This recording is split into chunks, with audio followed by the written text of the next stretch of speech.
대통령에 대한 공수처와 경찰의 2차 체포영장 집행이 예고되면서 국민들의 우려가 커지고 있습니다. 경호처와 경찰이 물리적으로 충돌해서 불상사가 발생하면 이는 국가적으로 큰 충격이 올 수밖에 없습니다. 공수처와 경찰의 대통령 체포 시도는 여러 측면에서 무리한 것입니다. 내란죄 수사권이 없는 공수처가 편법을 동원해서 체포영장을 발부받은 것의 적법성 문제부터 서부지법 영장 쇼핑 의혹도 제기되고 있고, 군사시설 보호구역 수색을 제한하는 형사소송법을 판사가 임의로 배제시킨 것 역시 문제가 있다는 지적입니다. 무엇보다 대통령 강제 체포만을 고집하는 공수처와 경찰의 태도를 지적하지 않을 수 없습니다.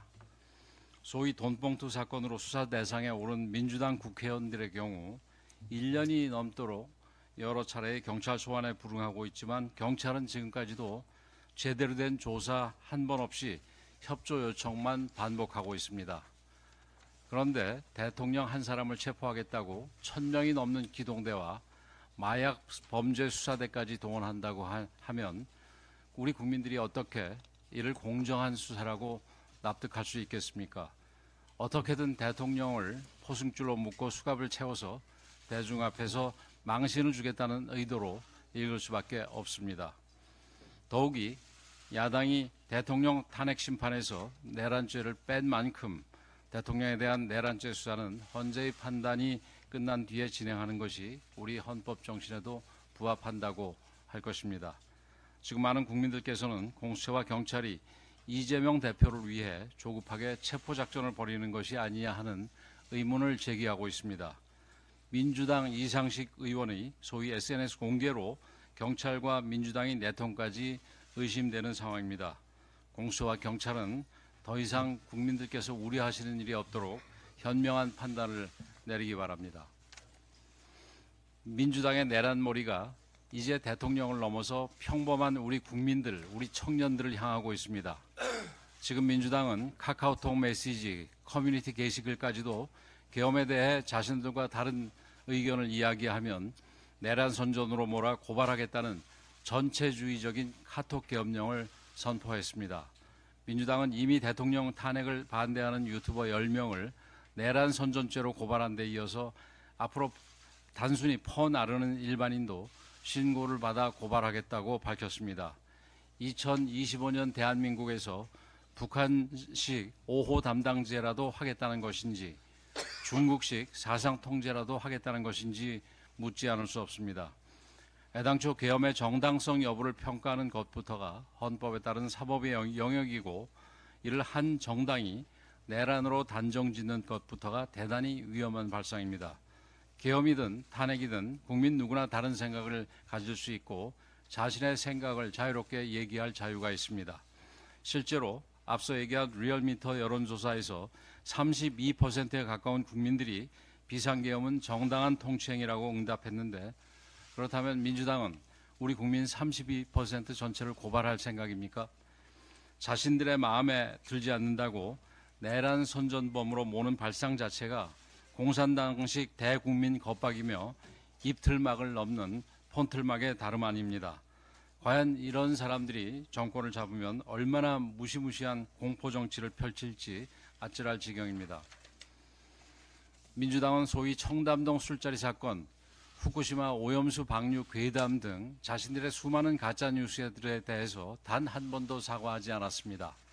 또 계엄 이후에도 극좌 유튜버를 국회에 불러들여서 암살조, 미군 사살 같은 괴담 살포를 돕기까지 했습니다. 본인들의 가짜뉴스 괴담 살포는 보호받아야 하고 평범한 국민들의 의견 제시는 처벌하겠다는 민주당식 표현의 자유에 경악을 금할 수 없습니다. 국민의힘은 민주당의 부당한 고발로 유튜버를 비롯한 우리 청년, 우리 국민들의 억울한 피해가 없도록 적극적인 대책을 강구할 것입니다.